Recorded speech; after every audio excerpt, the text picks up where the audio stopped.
While this story is sick and devastating, listen to this. A wealthy West Virginia couple, pictured here, has recently been accused of forcing their adopted black children to work as slaves and to live inside a locked barn.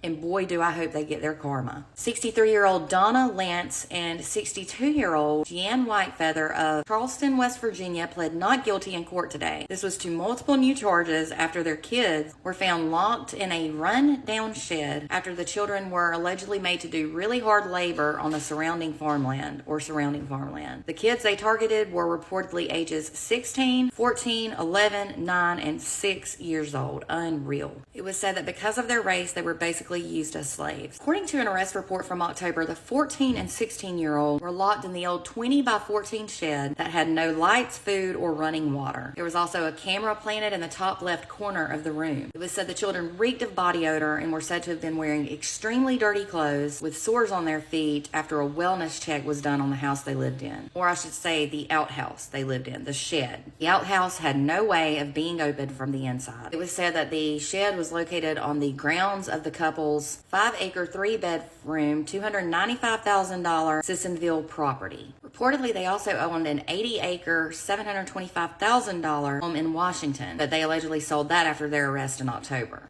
Jeanne said that the barn where the 16 and 14-year-olds were staying at was like a teenage clubhouse and that they weren't held against their will. And a male and female teen should have never been stuck together like that anyway. She also told deputies that the children liked the shed that they were locked in. It was also said that the children were, quote, homeschooled, I'm sure. However, the teenage girl told authorities they had been locked inside that building for approximately 12 hours and they were last given food at 6 a.m. The building was said to have had only a small RV porta potty and no running water. The children were also forced to sleep on the hard concrete floor. It was said in the criminal complaint that if there was a medical emergency or a fire, the children would have had no way to get out of that outhouse, shed, whatever you want to call it. They wouldn't have been able to safely exit. Reportedly, neighbors reported to the authorities that the children forced to do hard labor, farm labor, and they weren't allowed to go inside the main house. Court filings also mentioned that the teenage boy that was found inside of the outhouse smelled of horrible body odor and had sores on his feet, and he was barefooted. This is terrible. 3 hours after the older children were found in the locked shed, deputies then found a 9-year-old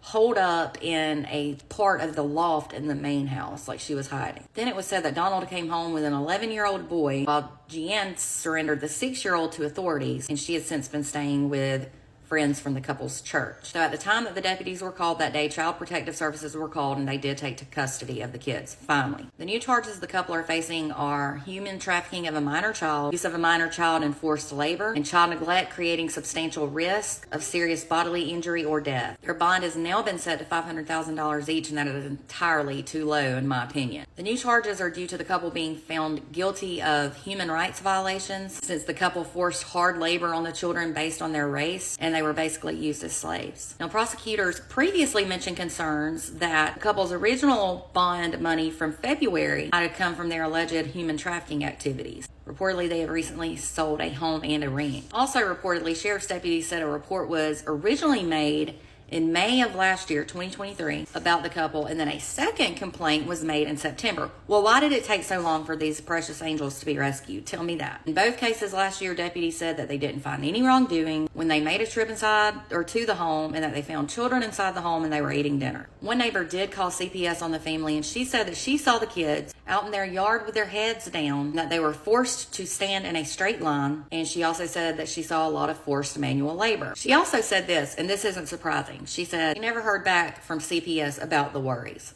Because half the time they don't do anything, right? This neighbor said they were supposed to do the right thing and call for a government entity that us taxpayers fund, not feel like she was listened to at all. She said that was heartbreaking, and I can imagine. They so often don't do crap. The next court appearance for the couple is set for September 9th, and I really hope they get their karma. They deserve to get the same treatment and to be locked up just like they did to those precious children.